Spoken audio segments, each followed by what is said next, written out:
tiempo presente no son comparables. Lo que estoy viviendo hoy, me dice aquí el apóstol Pablo, que lo que yo vivo hoy no será comparado, que no se compara con lo que me espera, con lo que viene, con lo que se aproxima. No se compara, no hay manera de que pueda medirse o igualarse con lo que vamos a estar recibiendo más adelante. Y es una promesa que yo ciertamente en este tiempo me ha aferrado y lo he recordado y el Señor ha ministrado en mi vida. Y en el proceso del mensaje va a entender por qué. Y siempre en este tiempo, esta promesa y esta palabra que está en el libro de Romanos 8, versículo 28, a cada rato retumbaba en mi corazón, en mi mente, en mi espíritu, que a los que aman al Señor, todas las cosas le ayudan a bien. Que ese versículo no termina ahí, pero quise detenerlo ahí. Que a los que aman al Señor, todas las cosas le ayudan a bien. Ahorita meditaba esta mañana en el Salmo 23. El Salmo que escribió el rey David, un rey muy conocido hoy en día, a pesar de que ya han pasado miles de años desde su existencia. Un hombre que marcó la historia, porque la palabra refleja que tuvo el corazón de Dios. Y dentro de las tantas cosas que hizo este hombre, entre ellas fue escribir el Salmo 23. Un salmo que yo sé que lo has escuchado, que comienza hablando de una bendición y unas maravillas desde la perspectiva de un pastor con un rebaño. Jehová es mi pastor y nada me faltará. Jehová es mi pastor y nada me faltará. En lugar de delicados pastos me hará descansar, junto a aguas de reposo me pastoreará. Confortará mi alma, me guiará por sendas de justicia por amor de su nombre. Aunque ande en valle de sombra de muerte, no temeré mal alguno, porque tú estarás conmigo. No sé cuántos de ustedes conocen la profundidad de este salmo. No voy a desmenuzarlo completo, pero sí me quiero enfocar en unos versículos de este capítulo 23 del Salmo, de este Salmo. Y es que me habla primeramente de unas bendiciones, de unos lugares delicados que contienen pastos y que se puede descansar.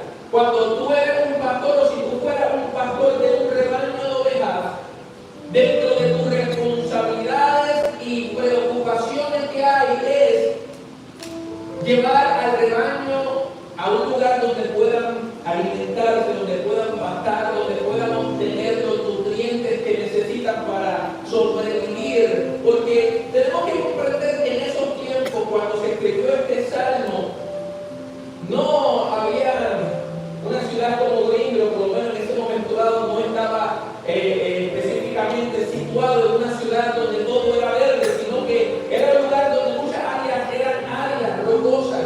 Y para poder alcanzar o identificar lugares de pastos donde el rebaño de ovejas pudiera alimentarse, el pastor tenía que recorrer grandes distancias. En esos tiempos no había vehículos, no había carritos, camionetas, había todo era a paso, a pie, a caballito o a camello, ¿verdad? Pero no había un medio de transporte como lo tenemos hoy. Y en esos tiempos el pastor tenía que recorrer largas distancias con el propósito de buscar lugares verdes, pastos verdes, donde su rebaño pueda alimentarse. Porque cuando tú tienes un rebaño de 400, 500, 800 ovejas,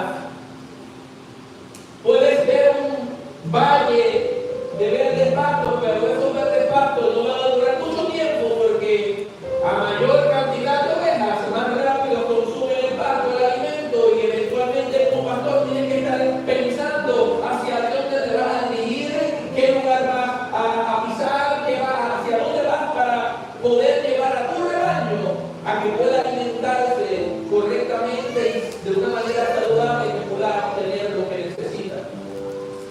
Y en este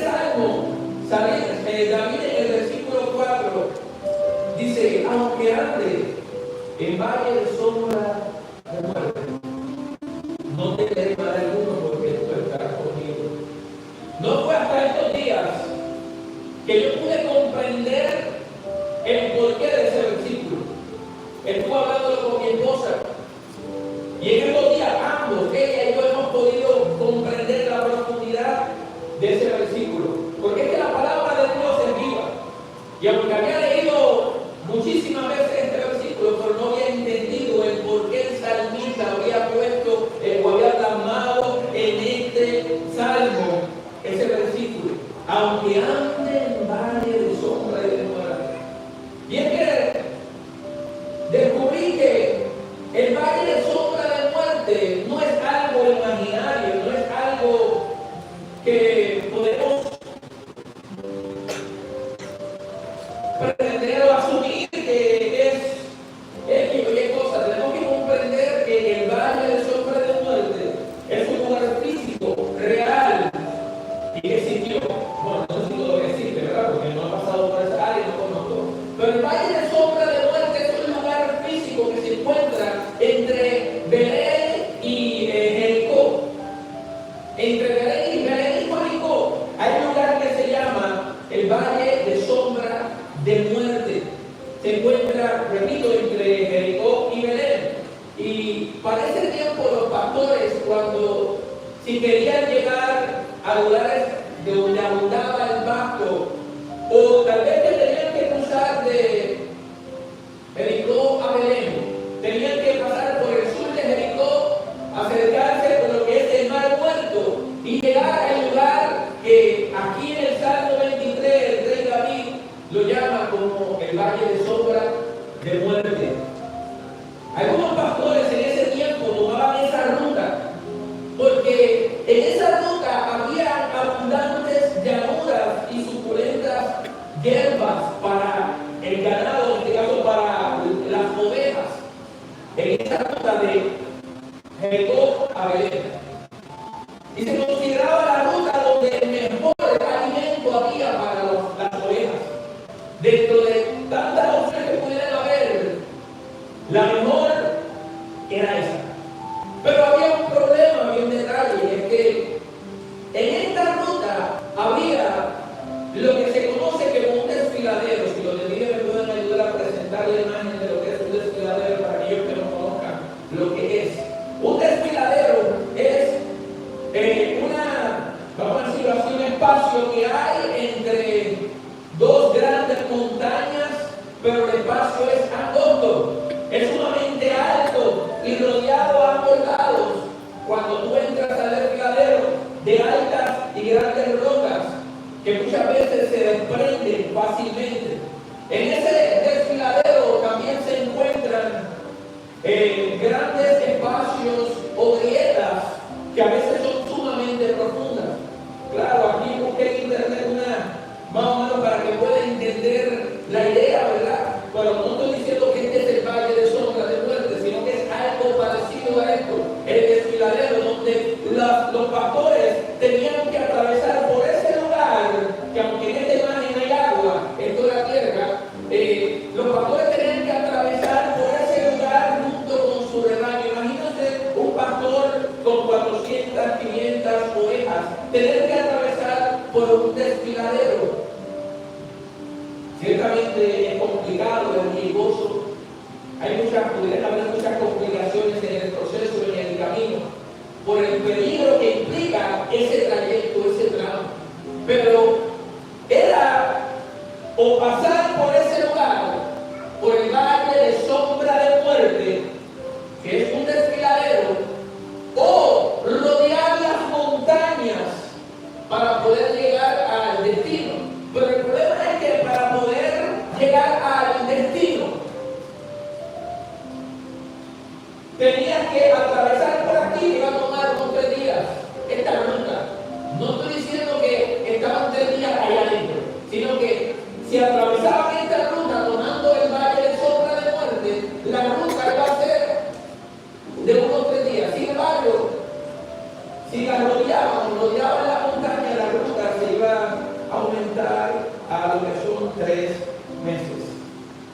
se multiplicaba. Y un pastor con un rebaño grande de ovejas, eso hay que pensarlo. Porque hay muchas complicaciones, tanto si decides atravesar el valle de sombra de muerte, como si decidieras también rodear la montaña. Pero solamente los buenos y los mejores pastores de esa época eran los capaces de atravesar ese lugar.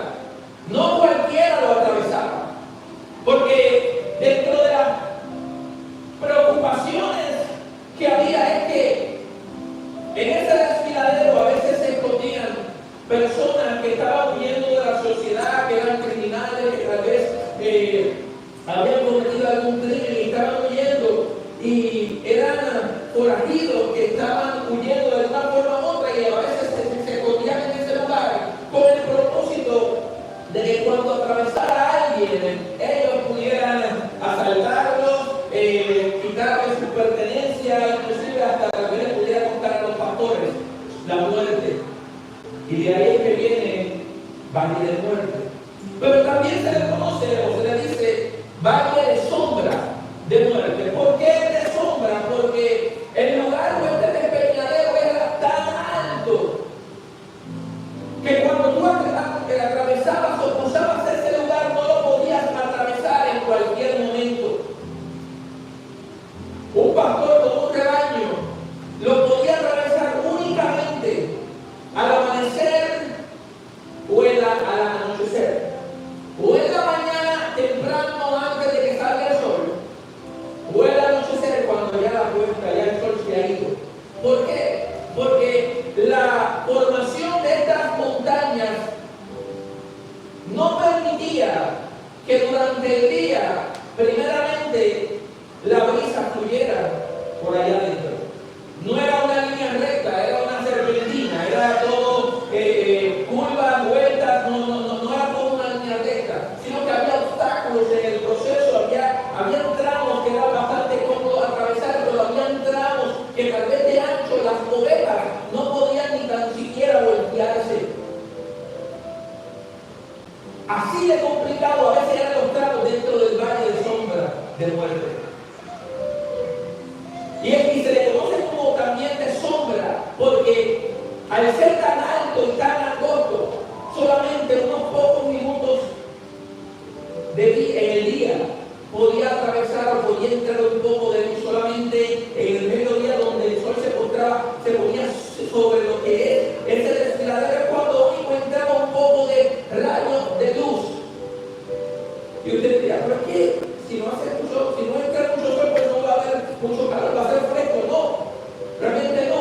La mayor parte del día está lleno de sombra porque no entra la luz solar, pero tampoco entra lo que es el viento, la brisa, para poder sentirte cómodo en ese camino. No es lo mismo caminar en un lugar abierto donde fluye la brisa, donde ves los pajaritos volar y tal vez sientes la lluvia caer y sientes cuando el viento cambia. Cuando atravesabas el valle de sombra de muerte, no había brisa que sintieras, no había el rayo de sol que pudiera atravesar el lugar permanentemente, y el lugar se tornaba un lugar asfixiante, un lugar desesperante atravesarlo.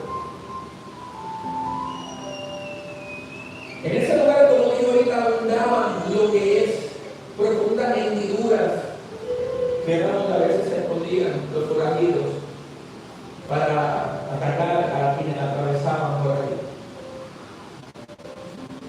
Este lugar, el desfiladero, era imposible cruzarlo durante el día, como les mencioné.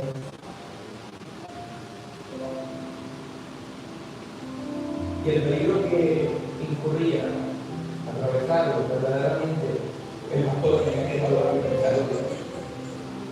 Solamente un pastor valiente, esforzado, sin temor a nada, sabiendo que Dios está con él y que lo acompañará, era capaz de atravesar ese lugar.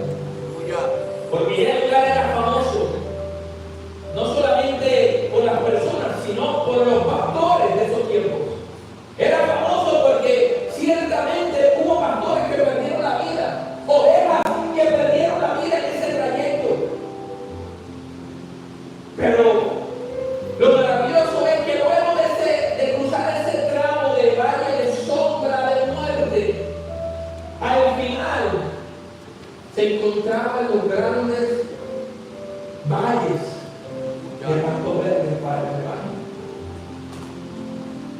Y los pastores, en este caso el rey David, quien escribió el Salmo 23, comienza diciendo, pastora, Jehová es mi pastor y nada me faltará.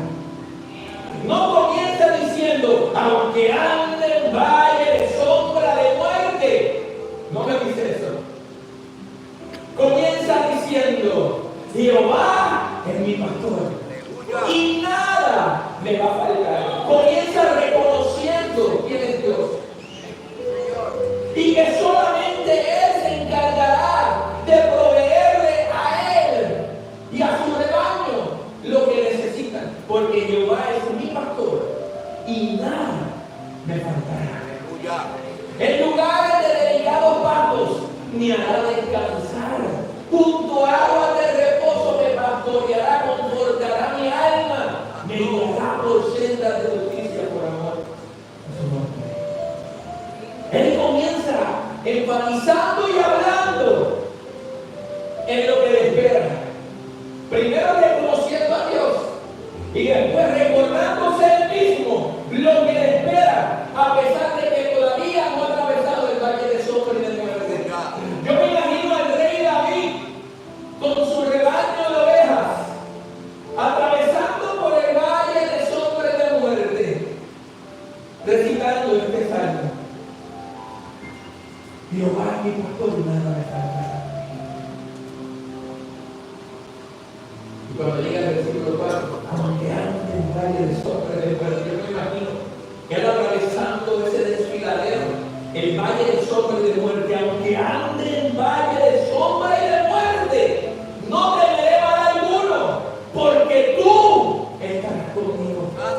Porque tú estarás conmigo. Y si tú estás conmigo, no tengo de qué preocuparme. Si tú estás conmigo, no tengo que preocuparme de lo que estoy atravesando o estoy viviendo, porque Él todo lo sabe, todo lo conoce y todo lo puede. Y si yo soy parte de su rebaño, Jehová es mi pastor y a mí nada me va a faltar. Nada me va a faltar. No hay circunstancia que le posibilite a Dios obrar a tu favor. Porque cuando tú eres parte del rebaño, del pastor de pastores, todo lo que tú necesitas, Jehová lo va a proveer.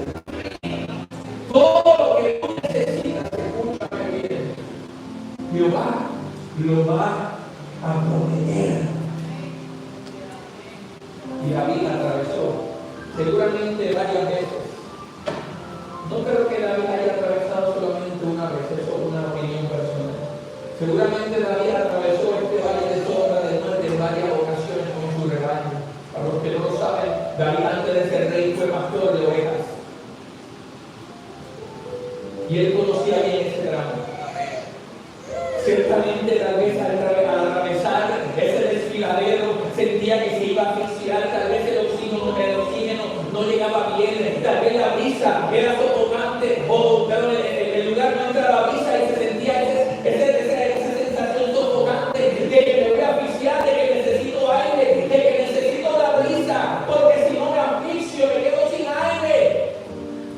Pero lo que empujaba al rey David a continuar en medio de ese valle de sombra y de muerte, no solamente es que tenía un rebaño con él que estaba guiando, sino que había una promesa de que Jehová estaba con él y que aún en ese tramo de valle de sombra de muerte, Jehová estaba con él y lo estaba acompañando, y que por encima de eso había un valle de grandes y altos pastos que le esperaba a él como pastor, porque no hay mejor satisfacción para un pastor que ver que el rebaño se está alimentando bien. Esa era la motivación de David.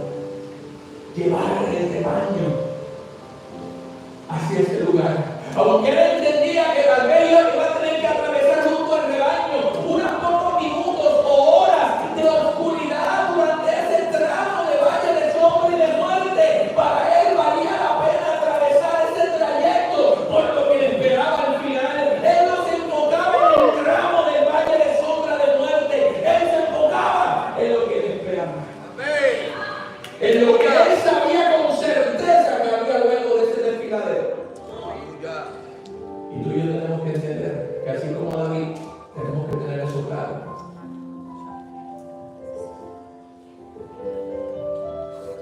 Primero hablando de unos verdes pastos y de que Jehová es su pastor.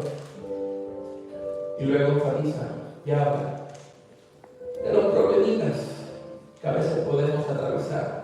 Pero aunque andes valle de sombra de muerte, no tendré mal alguno, porque tú estarás conmigo, tu vara y tu callado me infundirán aliento. Aderezan mesa delante de mí en presencia de mis angustiadores. Aleluya. Cuando tú comprendes la profundidad de este salmo, cada vez voy una broma de este salmo. Porque ahí está ciertamente un panorama de nuestra vida, de nuestro llamado, que Jehová es nuestro pastor y que cuando tenemos eso claro, nada nos va a faltar. Que aunque vengan las aflicciones y vayan en sombra de muerte, Jehová es tu pastor y nada te va a faltar. Y aún en medio de esos procesos Él estará contigo. Aún en medio de las tribulaciones Él promete estar contigo. Aleluya. Aún en medio del dolor Él promete estar contigo. Aún en momentos cuando tú te sientes asfixiante por las situaciones que te agobian, Jehová está contigo, pues Él es tu pastor y nada te faltará. Nada te faltará. Aleluya. David sabía que aún en el momento duro Dios estaba con él. Tú estarás conmigo, repetía. Aleluya. 2 Corintios 4:8 dice lo siguiente: que estamos atribulados en todo, mas no angustiados, en apuros, mas no desesperados, perseguidos, mas no desamparados, derribados, pero no destruidos. Más adelante en ese mismo capítulo dice: porque esta leve tribulación momentánea produce, no es que va a producir en 20 años, produce en nosotros un cada vez más excelente y eterno peso de gloria. Yo no sé si tú entiendes lo que el Señor te está hablando. Aleluya. Es que lo que nosotros atravesamos, por más fuerte que tú puedas entender que es tu situación, que es tu problema, que es tu enfermedad, por más difícil, complicada, incómoda o asfixiante que pueda ser para ti, tienes que comprender que aunque es difícil esta leve tribulación, va a producir en ti un cada vez más excelente y eterno peso de gloria. Es algo que produce en ti algo beneficioso, produce en ti y en mí bendiciones, algo que nos conviene, algo que nos beneficia a pesar de la tribulación. Cuando tú comprendes lo que me está diciendo aquí la palabra, tú vives agradecido. Tú comienzas a caminar cada vez más en fe, como decía la pastora ahorita. Cuando tú agradeces al Señor, luego de tu proceso, eso será agradecido. Pero como tú agradeces al Señor, antes del proceso, de la situación, antes del milagro, antes de recibir la noticia de que ya no estás enfermo, antes de recibir la noticia de que tu hijo ya salió de las calles, antes de recibir la noticia de que ya tu matrimonio no va al divorcio, cuando tú comienzas a agradecer antes de, eso se llama fe. Porque da gracias al Señor antes de recibir lo que tú quisieras recibir. Eso es como poner una demanda en el cielo. Gracias, Señor, porque aunque estoy en esta condición, yo sé que tú me vas a sacar de aquí. Eso acelera el proceso de Dios sobre tu vida. Eso te acelera y te direcciona hacia el propósito de Dios, porque hay un propósito de Dios contigo. Dios tiene un propósito contigo. Pero tú puedes servir de catalítico no, de catalizador. Catalizador es eso que acelera el proceso. O puede también ser ese agente que detiene, aguanta lo que Dios quiere hacer contigo. Pero cuando tú comienzas a agradecer al Señor antes o durante el proceso que estás atravesando, aunque no hayas visto una respuesta, eso es fe. Y tú y yo somos llamados a caminar por fe. No por vista, no por lo que hoy comemos. Aleluya. En medio del proceso que puedas estar, iglesia, no abandones. Sé que es difícil, pero vamos a tener la recompensa. La palabra dice: regocijaos y alegraos porque vuestro galardón es grande. Vuestro galardón, lo que te espera, es grande en los cielos. Me dice Mateo, también me habla de que es que tenemos que comprender que los procesos y las aflicciones en nuestra vida son necesarias. Te repito, los procesos y las aflicciones en nuestra vida son necesarias, pero tenemos que comprender que aunque muchas son las aflicciones del justo, de todas ellas Jehová nos va a librar. Esto es promesa de Dios. Si tú no lo quieres creer, pues está bien, allá tú, pero yo lo creo y eso me sirve de aliento cuando estoy atravesando por una aflicción. Si tú eres lo que crees que tú saliste del mundo, pues como dice una canción que yo escuchaba, poder consulta con otro para que te ayude en tu momento de dificultad. Yo hablo con mi Dios y recuerdo las promesas que Él me entrega en su palabra. Y que en la aflicción de Dios, muchas son las aflicciones del mundo, pero no todas ellas Jehová me va a librar. De todas ellas Jehová me va a librar. Aleluya. Gloria al Señor. Proceso y aflicción. ¿Sabes qué? En el tiempo que estuvimos en Puerto Rico, para los que no saben, somos de Puerto Rico, y tuvimos que extender nuestra estadía en Puerto Rico porque tuvimos que atravesarnos por una situación fuerte. Yo creo que de lo que recuerdo, yo creo que ha sido la situación más fuerte que yo he vivido en mi vida. Y la tuve que vivir hace una semana atrás, hace 2 semanas. Estábamos en Puerto Rico de vacaciones con la familia y decidí, junto con mis padres y mi hija, Alondra,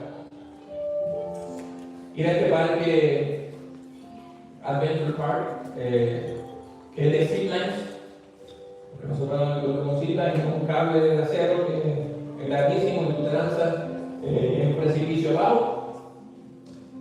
Decidí ir con Alondra, mi papá me acompañaron y llegamos allí y solamente nos montamos en el tour, Alondra y yo tomamos el tour que era de 7 Ziplines.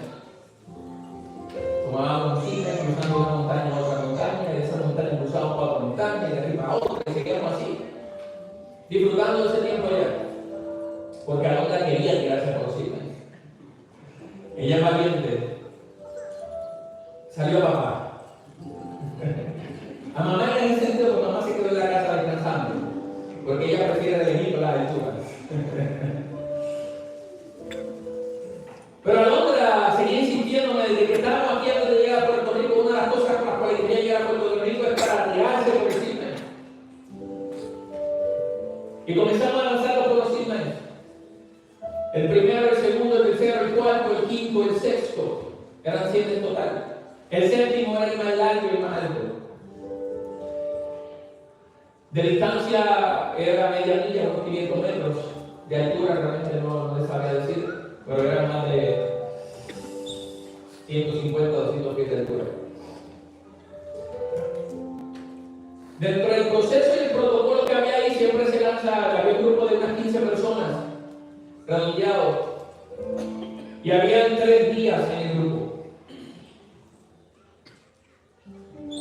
Antes de lanzarnos de cada Zipline siempre se lanzaban 2 guías, 1 o 2 guías primero, para que el otro guía que estaba al principio pudiera lanzar o enviar a las personas por el cable y allá en el extremo recibir a las personas. Y siempre se mantuvo esa comunicación entre el punto de partida al punto final. Ya puede lanzarlo, ya llegó, puede enviar el otro, y así sucesivamente se mantuvo esa comunicación por radio.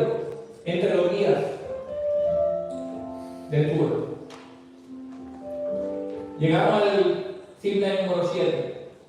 Eran aproximadamente las 2:30 de la tarde. Se tiran los 2 días primero. Llegan al extremo del Zip-Line.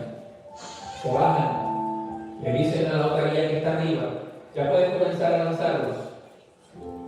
Me lanzo yo primero. Luego de mí va Londra.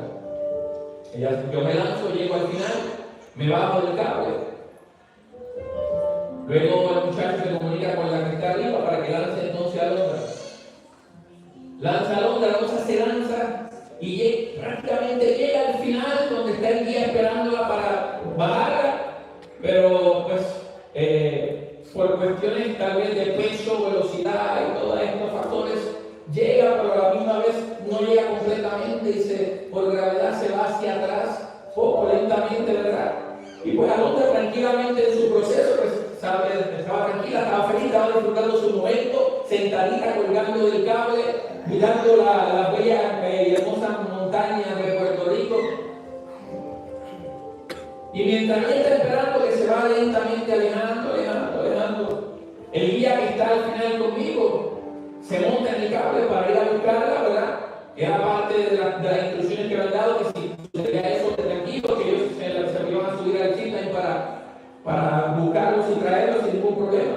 Y el muchacho, el guía, se sube al Zip-Line, el otro se queda esperando conmigo y él sale a buscarla. Yo veo que él está llegando ya donde está Alondra, colgando, esperando que el guía lo vaya a buscar para llegar a donde está papá. Y mientras está esperando, yo veo que la otra guía que está en el punto principal, que estaba lanzando las personas, viene por el cable a una velocidad de más de 30 millas. Realmente no sabía decir qué velocidad venía. Y yo dije, pensé en mí, bueno, pues las muchachas se lanzó para ayudar a Alondra y empujarla hacia el final. Pues ellos tienen una forma de frenar y parar, ¿verdad? Cuando se lanzan por los cables. Pero yo veo que se está acercando a Alondra y la velocidad no baja. Yo veo que la velocidad no baja. Y la muchacha nunca frenó con Alondra. Yo veo pedazos de los campos volando. Vi piezas, radio, un montón de cosas volando en ese momento dado. Yo sentí que la sangre de mi cuerpo se me fue. Yo vi a mi niña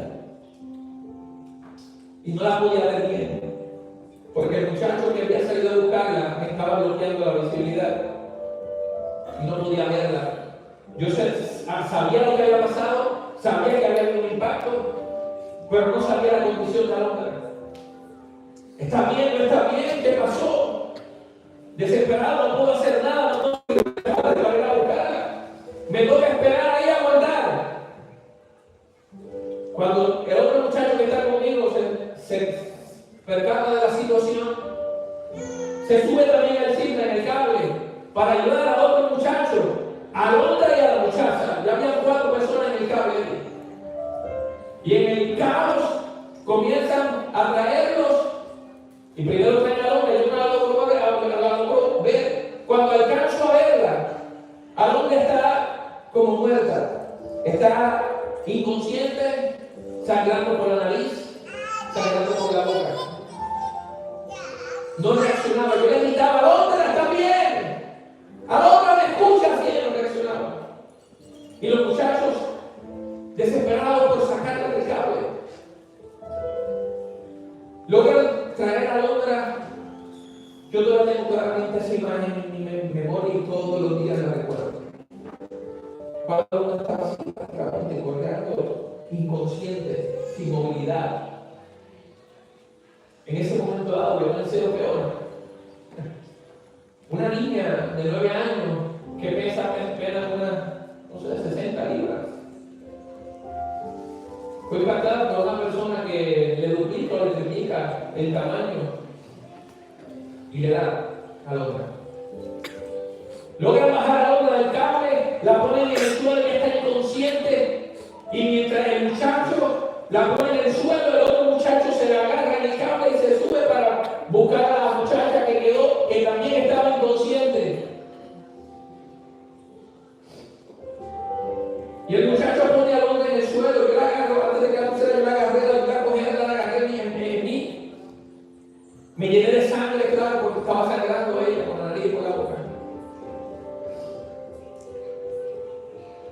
La pusimos en el piso, le quitamos el casco y ella no reaccionaba. El muchacho le decía, a la otra, si me escucha, apretar la mano. No hacía nada la otra. No reaccionaba. No hacía nada.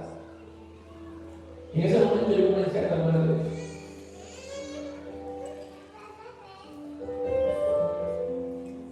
Y le dije, Señor, ella es tuya. Y en esta tierra que me vio nacer, aquí mismo te la presenté.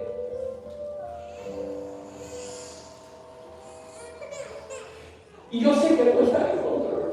Y te doy gracias por lo que va a hacer. Porque yo sé que ella está bien y te agradezco por lo que va a hacer. Pero te pido en esta hora que empiece tu sangre. Te pido en esta hora que tome su cuerpo, su hueso, sus órganos, su vértebra, su cabeza.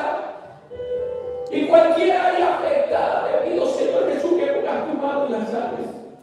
Yo creo que tú lo puedes hacer. Y comencé a clamar ahí frente a los muchachos, no me importaba nada, porque era la vida de mi hija la que estaba ahí.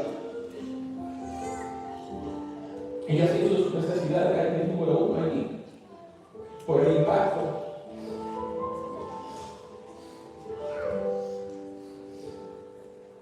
Pero le clamé al Señor. Mi primera y única opción en ese momento dado fue Dios. Y le dije, Señor, te doy gracias porque yo sé que ella está bien. Mis ojos no lo veían. Mis ojos no la veían bien. Imagínense a su hijo Carlos sangrando por la boca, orinando encima. No reacciona, no responde, no mueve sus manos, no abre sus ojos. Pero le clamé al que responde. Aleluya. Como dice la palabra, que boca se le abre, que llama se le responde. Y sé que, como dice la porción que leímos al principio, pues tengo por cierto que las aflicciones del tiempo presente no son comparables con la gloria venidera que nosotros haremos en este caso. Y yo le dije, Señor, yo sé que esto es parte del propósito. Porque yo sé que tú tienes un propósito con mi vida. Y yo sé que también tienes un propósito con mi vida, Señor. Y yo no soy quien para exigirte, pero te pido que la levantes y la saques. Ahí a un poco minuto llegó un camión del lugar para llevársela. Ella no respondía. Para hacer la historia larga corta, la subimos a la camioneta, me monto con ella, ella no responde. Subimos, no aparece nada, no hay camilla, no hay movilizador, no tienen equipo de emergencia, no tenían nada ahí. Tuvimos que esperar que llegara la ambulancia. Y ahora estuvo aproximadamente como unos 20 minutos inconsciente. Llegó la ambulancia, se la llevaron por la hospital. Ella recuerda solamente de la ambulancia para allá.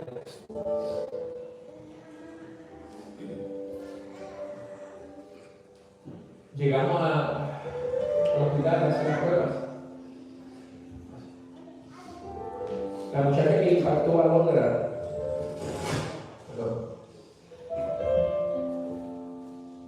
le rompió la nariz,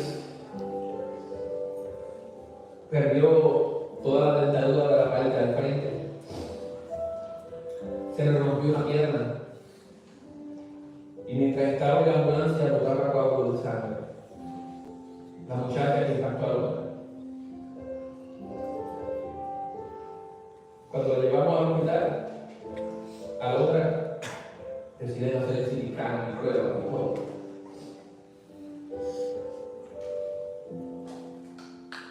Pero mi Dios es tan maravilloso. Aleluya.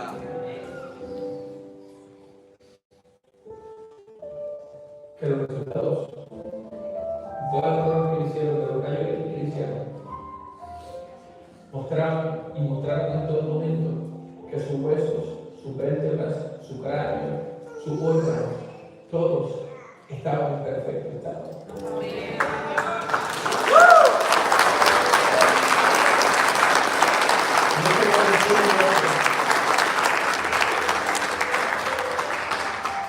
No tenía traumas en su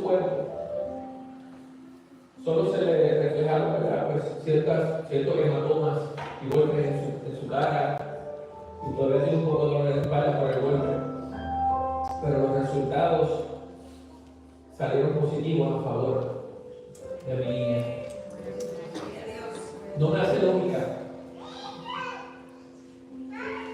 que una persona que triplica el peso de la otra se haya destrozado completamente y una niña que pesa menos de 60 libras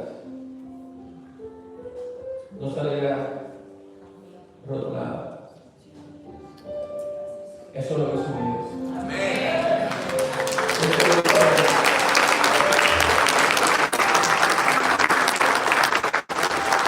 Porque todavía hay cosas inconclusas y hay cosas que no entiendo. Yo he aprendido que en el caminar con el Señor a mí no me corresponde entender lo que Dios está haciendo, sino que me corresponde caminar y someterme a los procesos y a las aflicciones que Dios permite en mi vida, porque sé que las aflicciones presentes van a producir en mí un peso de gloria que va a ser eterno. Va a ser algo que me va a beneficiando. ¿Cuál es el propósito de Dios para mi vida? Yo no lo tengo completamente claro, pero algo sí tengo claro, es que Dios ha prometido estar conmigo todos los días de mi vida, hasta el fin del mundo. Y yo sigo creyendo eso. Y aunque pase por el valle de sombra de muerte, no temeré mal alguno, porque Él estará conmigo.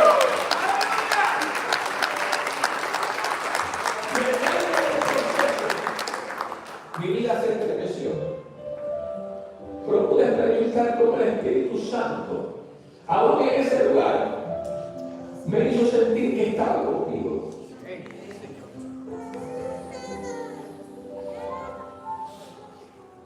Sigo diciendo que Jehová es mi pastor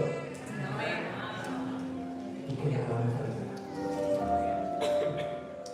Porque las situaciones que nosotros atravesamos en Cristo tienen un propósito. Forman parte del propósito de Dios para tu vida y mi vida.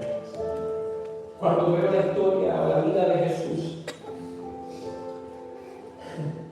Jesús fue traicionado por Judas, por esa traición de Judas formaba parte del propósito. Pedro no negó, pero ese proceso y esa experiencia de que fuera negado por uno de sus discípulos era parte del propósito. A Jesús lo rechazó a algunas personas y el pueblo hasta que lo llevaron a una cruz, pero eso era parte del proceso. Jesucristo fue azotado y su cuerpo hecho una llaga porque era parte del proceso. Se burlaron de él porque era parte del proceso. Le pusieron una corona de espinas porque era parte del proceso. Le clavaron sus manos y sus pies porque era parte del proceso. Experimentó el abandono de su padre porque era parte del proceso.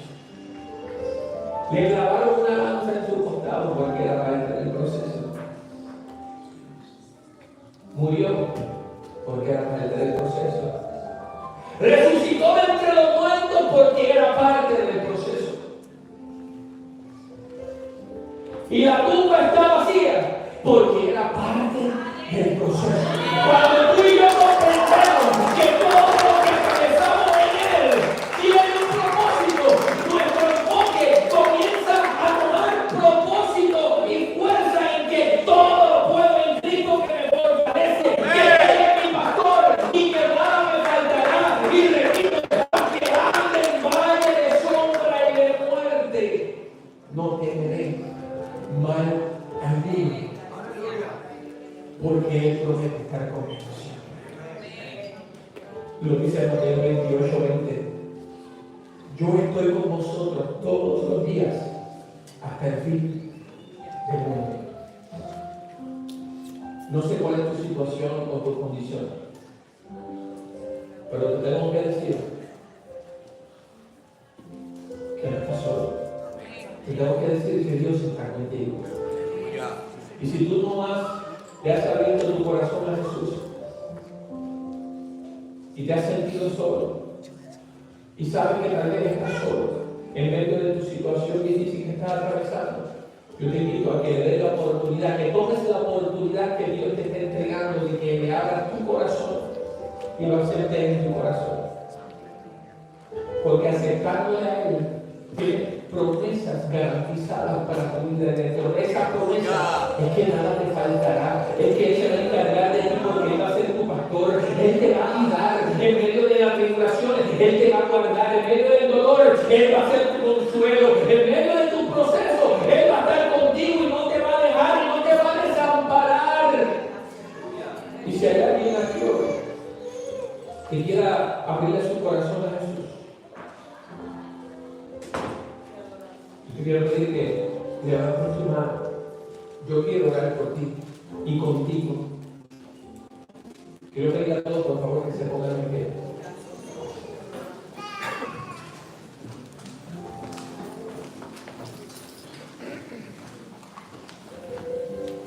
En este tiempo he experimentado una vez más que Dios ha estado conmigo y sigue estando conmigo.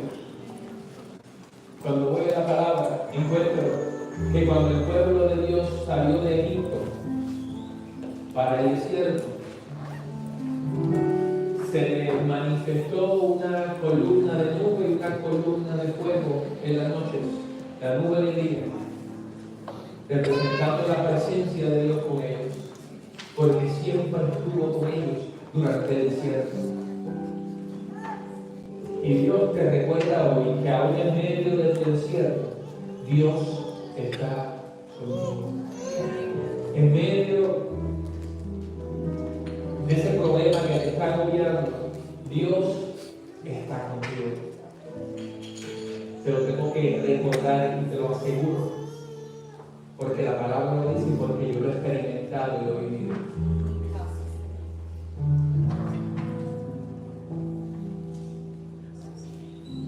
Se abre el altar a esta hora. Si hay alguien que se encuentra atravesando por el valle de sombra de muerte, no por el lugar físico, literalmente, sino por una situación que se ha tornado asfixiante para tu vida, que ya no sabes qué hacer, cómo hacer, que te sientes solo. El altar está abierto, tiene todo para ti. Yo quiero orar por ti. Queremos orar por ti.